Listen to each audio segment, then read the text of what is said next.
They said it couldn't happen in America. Federal troops patrolling our capital streets like an occupied city. But tonight, everything changes. It's Tom McCullough here, White House correspondent, filling in while Gary heads to celebrate Ron Paul hitting 90 years of life fighting for liberty. We'll be streaming that live on Saturday, so make sure you tune in. I'm in our official studio watching history unfold. The president just activated a massive federal force, Homeland Security, ICE, FBI, DEA, ATF, all of the alphabet soup agencies, including the Capitol Police and National Guard units. They're not waiting for sunrise. They're moving now. High-profile murders, brutal beatings, carjackings that make headlines. D.C.'s crime spiral just triggered something unprecedented. What you're about to see will shock you, so stay with us. So if you're getting close to retirement or just thinking ahead, you've probably done a solid job of saving. But here's something most people don't consider. How much of that money is just sitting in cash? It might feel safe, but holding too much cash guarantees one thing, that you're losing purchasing power. Inflation eats away at it, and the dollar's value keeps slipping. That's why more people are looking at real assets like physical gold and silver to protect their savings. And one company that makes it easy, Noble Gold Investments. You can buy gold or silver, coins or bars, and have them shipped to your home or stored securely. It's a smart way to convert cash into something that actually holds value. Noble Gold is fair, transparent, and they don't pressure you. Just solid information and real options. So visit nextnewsgold.com and get started. So now let's get to what's really happening on the streets of our nation's capital. The Trump administration just pulled the trigger on something we haven't seen since the Civil War, a complete federal takeover of law enforcement in Washington, D.C. And this isn't rhetoric, guys. This isn't a threat. This is really happening right now as we speak. So we have a breaking news report from Fox News as federal agents begin their deployment across the district. And this footage shows exactly what Democrats don't want you to see, a president taking action while they cry about optics. Take a look. Tracking down a violent crime in our nation's capital, ordering federal law enforcement on the streets of Washington, D.C. All of this after the president suggested his administration could take over for the police in the city. Hello and welcome, everyone. I'm Sandra Smith in New York. Another story, Bill, that we are watching closely. Glad to have you back on the program, Bill. Happy Friday to you, Sandra. Great to see you as always. I'm Bill Malugin here in Los Angeles. John Roberts has the day off, and this is America Reports. President Trump's decision coming in the wake of several high-profile incidents. A Capitol Hill intern was killed in the crossfire of a drive-by shooting, and a former DOJ staffer was beat bloody by a gang of juveniles. And people in the D.C. area say they've been living in fear for quite some time now. There is still far too much crime, especially gun violence in our city. It's gotten a little out of control, especially in the summer. U Street has just become a mess with teens out late causing ruckus. I'm not going to even lie about that. No, I don't feel like crime is down in my way. Not at all. I wish it would stop, period. I know it's never going to do that. I think it's going back to a good place, but it's not there yet. It doesn't stop people with the cams. People are just feels like you're always being preyed on. Chief Washington correspondent Mike Emanuel has more. So, Mike, what exactly is the administration planning for Washington? Well, Sandra, collaboration between the White House, federal law enforcement, and local authorities is underway. The Bureau of Alcohol, Tobacco, and Firearms and other agencies were more visible on the streets late last night. Their goal is to make residents safer. U.S. Park Police says its officers were also out enforcing President Trump's executive order, making the District of Columbia safe and beautiful. So there it is, ATF, FBI, ICE, all coordinating for what the White House calls necessary action to secure our capital. And this isn't random. A Capitol Hill intern was gunned down in a drive-by. A former DOJ staffer was beaten bloody by a gang of teenagers. But here's what CNN reported just before the deployment began. Pay attention to how they try to spin this as unnecessary while admitting the brutal attacks that triggered it. Fake news, guys. Check this out. It's 6:01 now, and President Donald Trump appears to be ready to follow through on threats to take over D.C. We're going to beautify the city. We're going to make it beautiful. That includes bringing in the National Guard, maybe very quickly, too. All new this Thursday morning, sources telling CNN the Trump administration could increase federal law enforcement presence as soon as today.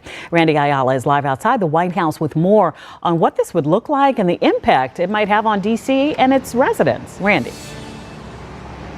Yeah, good morning to you, Allison. And according to CNN, that could mean ICE agents, Homeland Security, National Guard, the FBI, too. And the president claims it's because of crime here in the district and points to reports of the attempted carjacking on a former DOJ staffer. But a senior White House official saying it's much more than that. It's also part of the president's executive order to make D.C. safe and beautiful that was signed back in March and aims to ensure that all applicable quality of life, nuisance, and public safety laws are strictly enforced. Now, the president referenced the former DOJ staffer's assault during a press conference.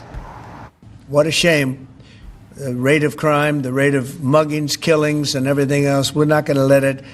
And that includes bringing in the National Guard, maybe very quickly, too. We have a Capitol that's very unsafe. You know, we just almost lost a young man, beautiful, handsome guy that got the hell knocked out of him the night before last. And you'll remember the president deployed thousands of National Guard members to L.A. back in June to respond to protests across the city over ISIS immigration response. Now, local federal agents have reportedly been told to be ready to be deployed. Meanwhile, when it comes to the president's claims about the increasing crime in the district, well, D.C. police data shows that violent crime is actually down 26% this year compared to last year. We did reach out to Mayor Muriel Bowser's office to get a comment on what the president is saying and his claims. This morning, we're still waiting to hear back. Back to you. A 26% drop in violent crime. Come on, that's only because they're not even reporting the crime and they're letting the people go. You need to tell that to Edward Coristine, the 19-year-old beaten within inches of his life. Tell that to the families burying their dead. The media can massage statistics all day long, but blood on the streets, it doesn't lie. PBS tried to frame this as Trump overstepping his authority. But watch what happens when their expert accidentally admits the president has every legal right to do exactly what he's doing. Take a look.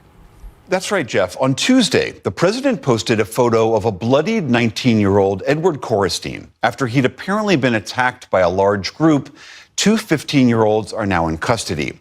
Yesterday, the president had this to say. What a shame. The rate of crime, the rate of muggings, killings, and everything else, we're not going to let it. And that includes bringing in the National Guard, maybe very quickly, too. This has to be the best-run place in the country, not the worst-run place in the country. And it has so much potential, and we're going to take care of it. It's worth noting that, contrary to the president's claims, violent crime in Washington, D.C. last year hit a 30-year low.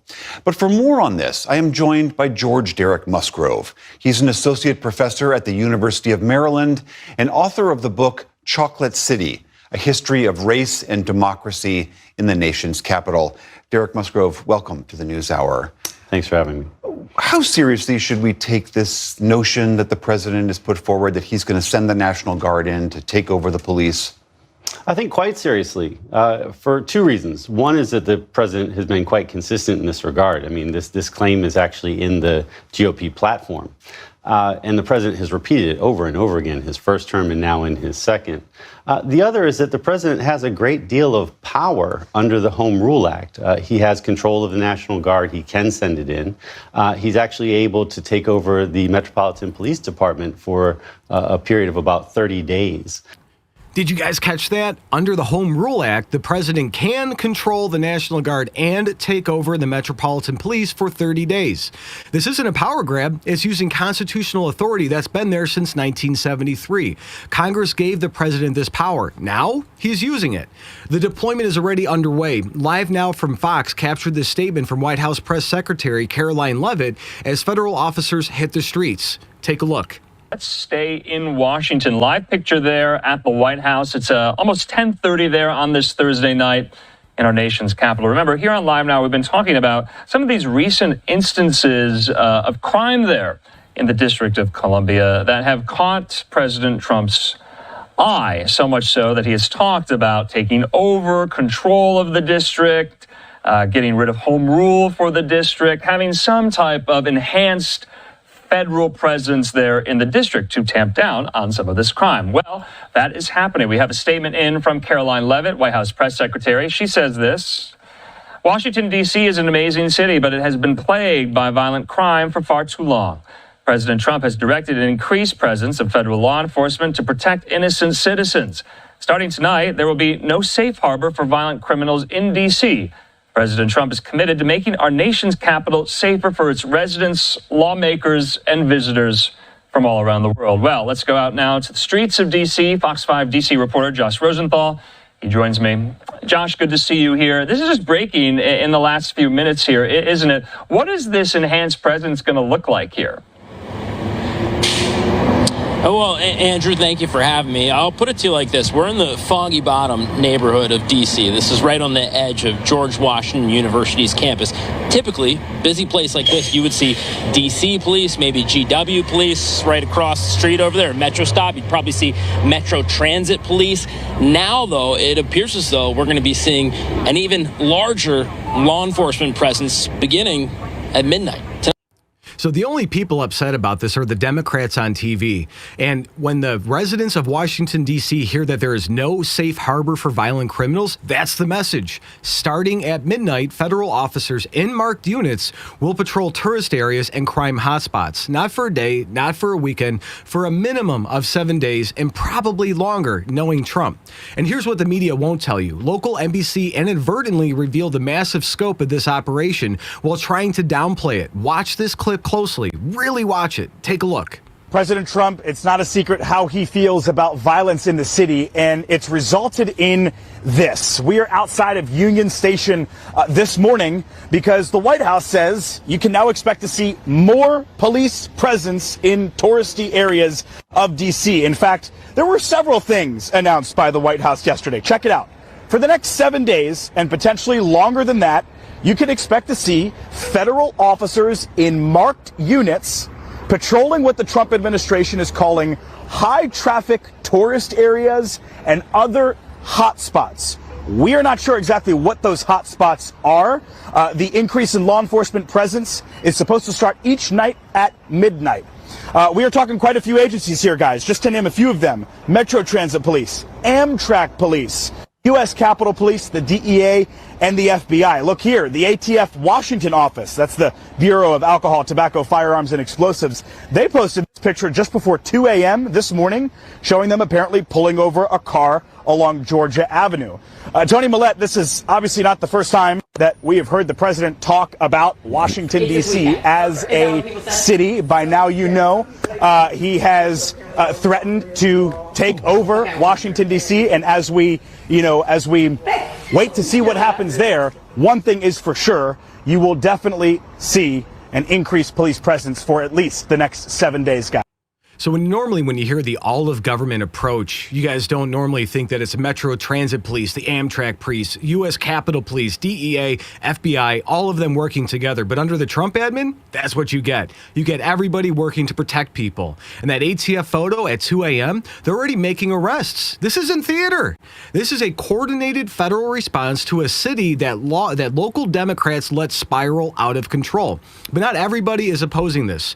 Former Ward 5 Advisory Neighborhood Commissioner Kathy Henderson, a black woman from Northeast D.C., just destroyed the narrative that this is about politics. And listen to her truth bomb. Guys, take a look.